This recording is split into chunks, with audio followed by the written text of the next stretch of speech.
doing? If you're just joining us at the BLM March in Kansas City, they marched from 12th and Locust, which is pretty much the City Hall, KCPD headquarter area, down to the World War I memorial here in front of Union Station. So we just had some aerial shots. I'm going to come down and get closer because the crowd's already kind of forming at the bottom.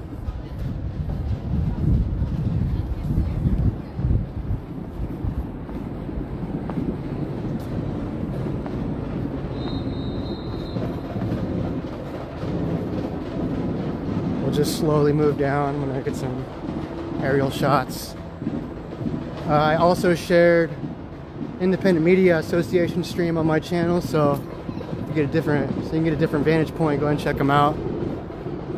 Should be linked in the page.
let people know.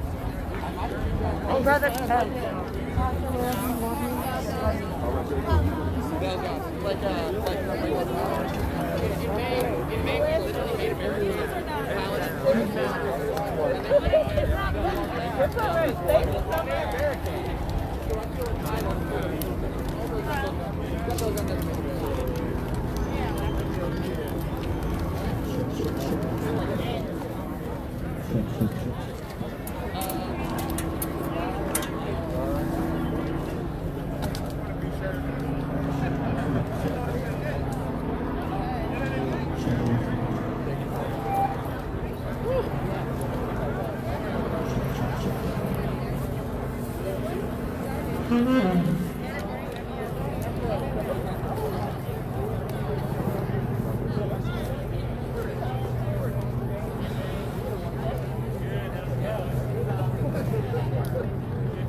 March on Kansas City! Give yourselves a hand!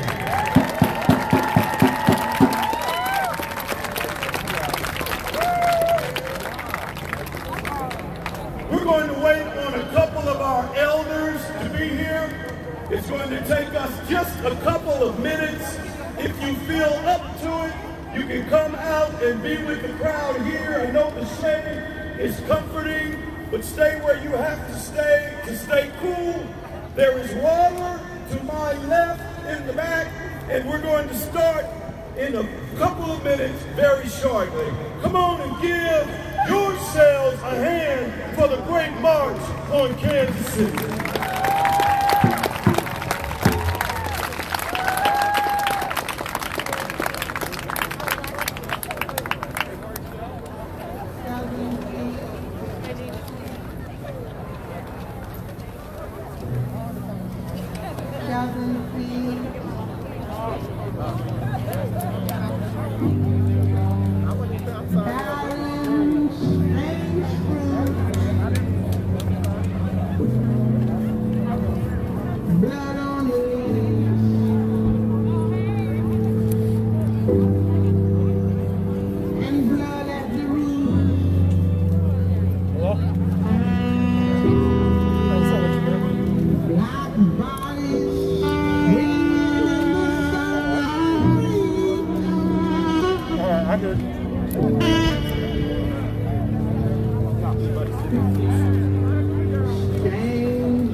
down for a second. You're gonna...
Ladies and gentlemen, welcome to the March on Kansas City. Move up. And the rally here at the World War I Memorial and Museum.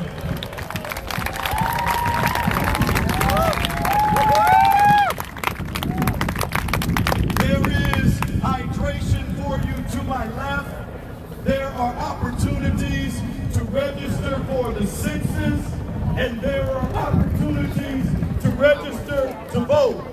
Please see both of these tents.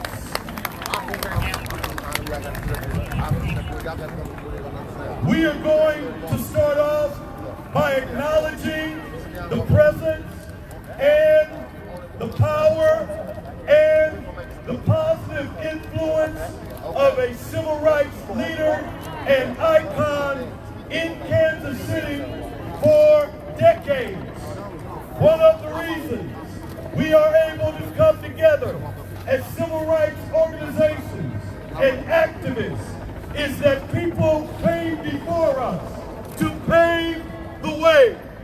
One such person, a founder of SCLC of Greater Kansas City, former mayor of the city of Kansas City, and now U.S. Congressman, who made it possible for us to be here today at World War I. A pioneer, a trailblazer. We welcome and honor U.S. Congressman, civil rights hero, and pioneer, the Reverend Emmanuel Cleaver.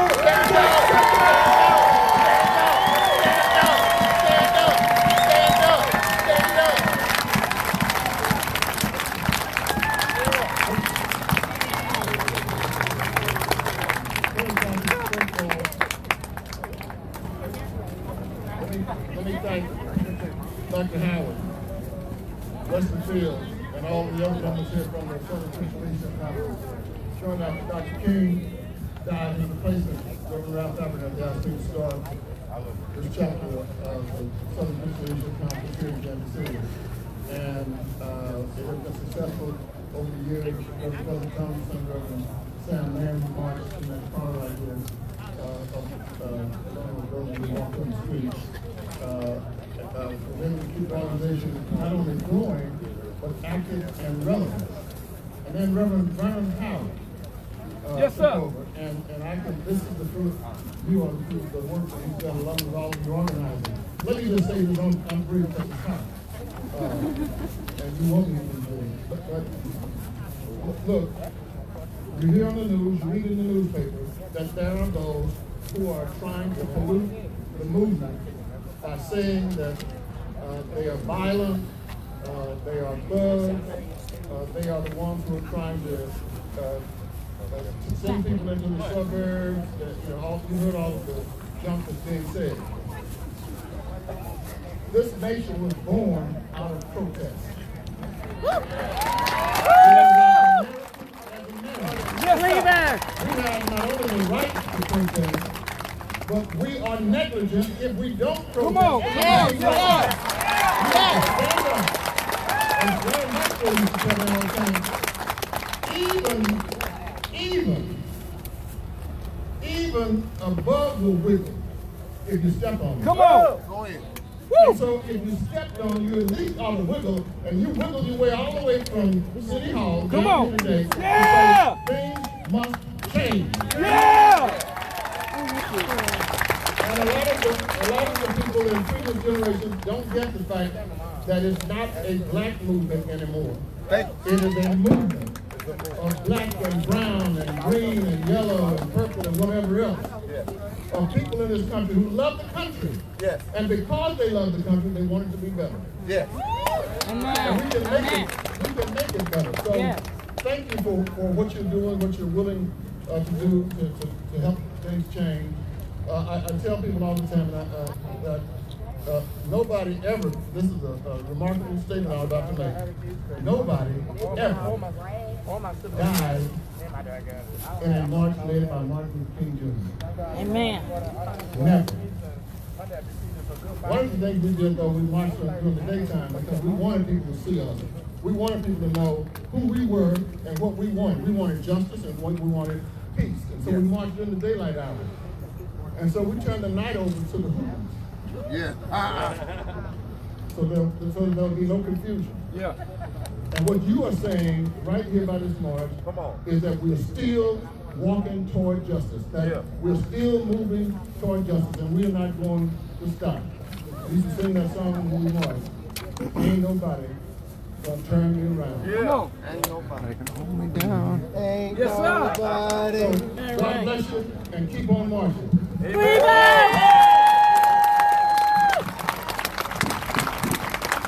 We honor the congressman with the recipient of one of the Civil and Human Rights Awards in the spirit of Dr. King, Ida B. Wells, and Dr. George Ogman Haynes, founder of Urban League. Thank you, Congressman. Thank you, Congressman.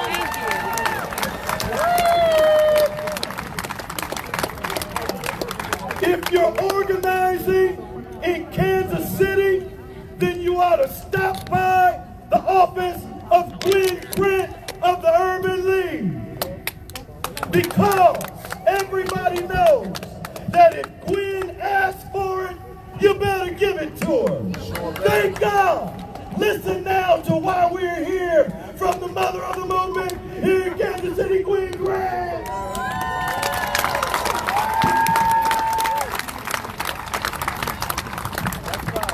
How's everybody doing? You know what? When I saw this crowd this afternoon, I got fired up and I got ready to go. Yes, sir. We're going to fight today, people.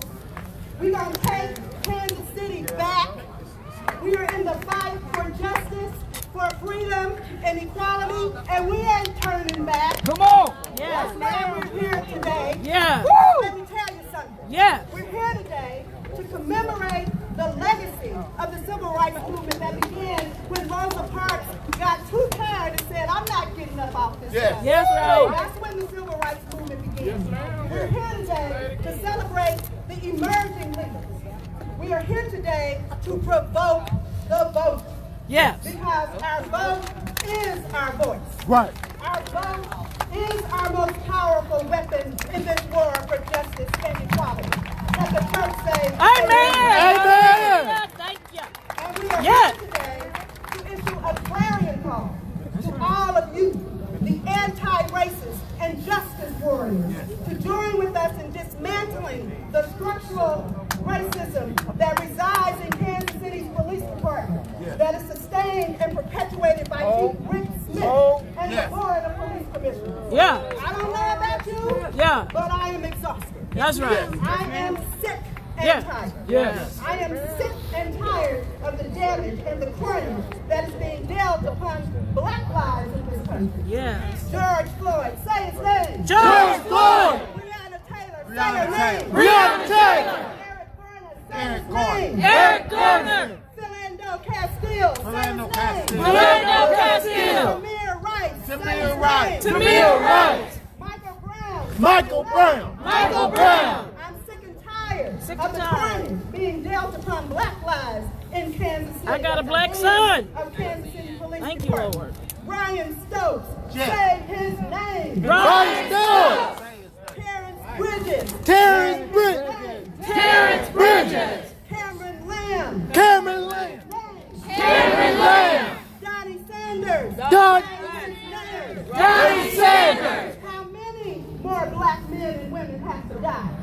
How many more black men have to be shot in the back 7 Lord, times help us, while their Jesus. children watch? My Lord. Say his name. Jacob Blake. Say his name. Jacob Blake.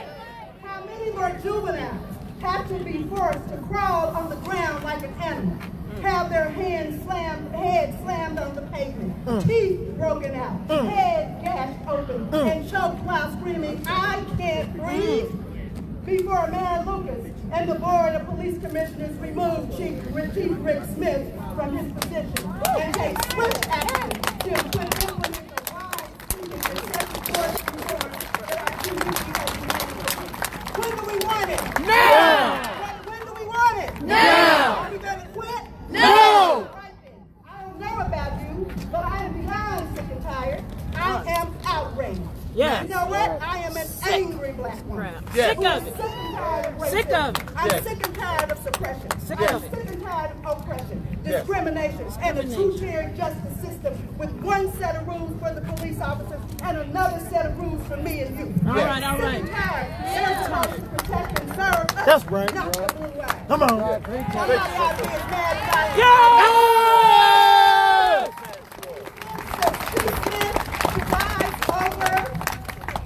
Chief Smith presides over a culture of corruption.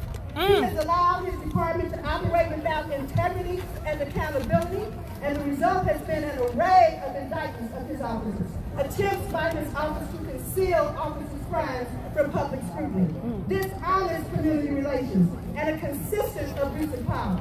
Chief Smith's department kills unarmed black men, Yes. and when they do, they spend months investigating their homicide victims Yes. and the victims' families, Yes. rather than investigating the circumstances surrounding Better the have some. homicides they have committed. Yeah. Chief Smith must go. Yeah. Chief Chief Smith Smith must go. Chief And Let's go. Chief Smith, violent crime is high. Yes. The violent crime solve rate is low. Yes. This flushed zone over-policing in the black community approach to law enforcement is ineffective.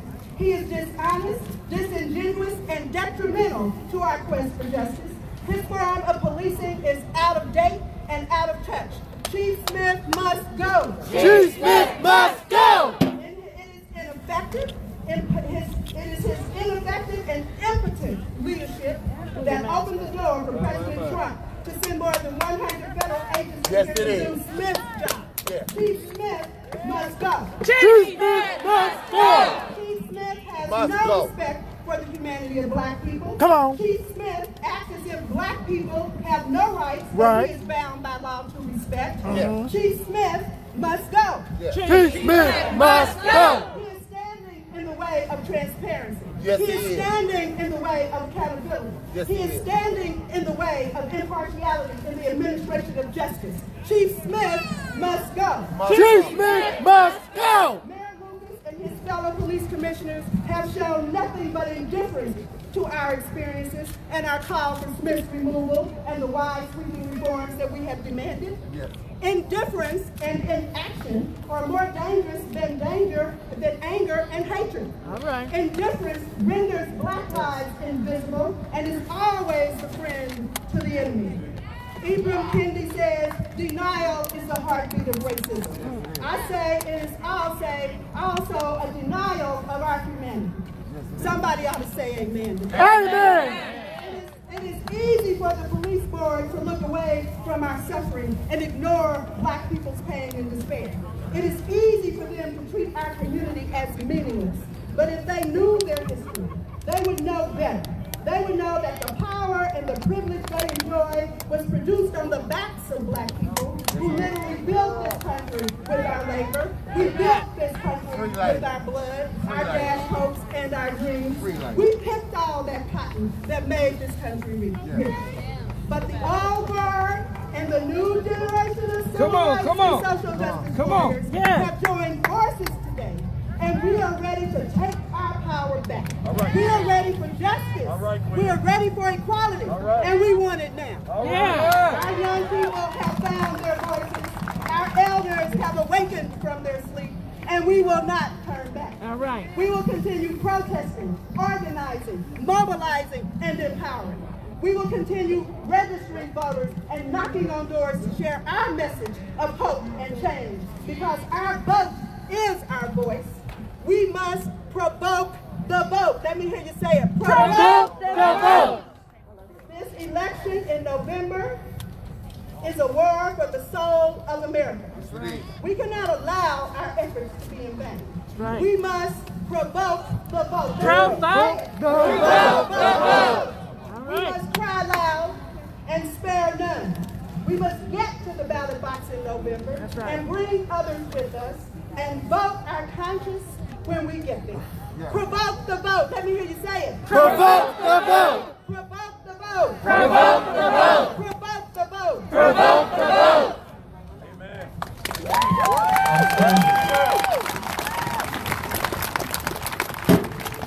And now the person who helped to lead the campaign for success with Medicaid expansion in the state of Missouri, calling us to the ballot, Cecilia Belzer Pettit.